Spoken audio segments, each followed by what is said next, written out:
Check প্রজাতন্ত্রের রাজধানী প্রাগের কিনো পাইলট থিয়েটারে আগামী 23 থেকে 26 এপ্রিল অনুষ্ঠিত হতে যাচ্ছে প্রাগ চলচ্চিত্র উৎসব 2025, যেখানে বাংলাদেশ থেকে নির্বাচিত হয়েছে 3টি অস্কার এবং 2টি কানাডিয়ান স্ক্রিন অ্যাওয়ার্ডস কোয়ালিফাইং উৎসবে ঘুরে আসা চলচ্চিত্র নট আ ফিকশন। এই উৎসবের মধ্য দিয়ে এক শটের এই সিনেমাটির ইউরোপিয়ান প্রিমিয়ার হবে, যার প্রযোজক, পরিচালক এবং চিত্রগ্রাহক হিসেবে কাজ করছেন তরুণ নির্মাতা শাহনাজ খান সিজু।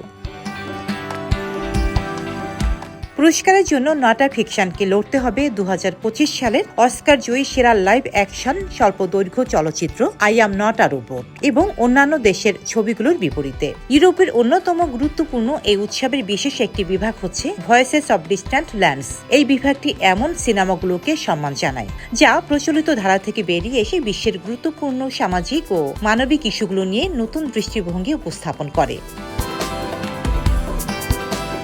এবছর সারা বিশ্ব থেকে মোট 5টি দেশের চলচ্চিত্র এই বিভাগে মনোনীত হয়েছে, যেখানে নট আ ফিকশনের সুবাদে এশিয়া মহাদেশের একমাত্র প্রতিনিধি হিসেবে রয়েছে বাংলাদেশের নাম। সত্য ঘটনা অবলম্বনে নির্মিত নট আ ফিকশন মূলত একটি ঐতিহাসিক দলিল, যা গত 2 যুগ ধরে বাংলাদেশের আনাচে কানাচে ঘটে যাওয়া অসংখ্য বিচার বহির্ভূত হত্যাকাণ্ডের বিরুদ্ধে কথা বলে। নির্মাতা সিজুর সঙ্গে নট আ ফিকশনের সহ প্রযোজক হিসেবে কাজ করেছেন চলচ্চিত্র সমালোচক ও সাংবাদিক সাদিয়া খালিদ রীতি এবং লাইলি বেগম। সিনেমায় অভিনয় করেছেন উদয়ন রাজীব, নাইমুল আলম মিশু, ঐশিক সামি আহমেদ, রুদ্রনীল আহমেদ, জাওয়াদ সৌধ এবং মিথুন। ভয়েস আর্টিস্ট হিসেবে কাজ করেছেন আহসান শরণ এবং Syed Taimur Hasan. Desk report, Deshkal news.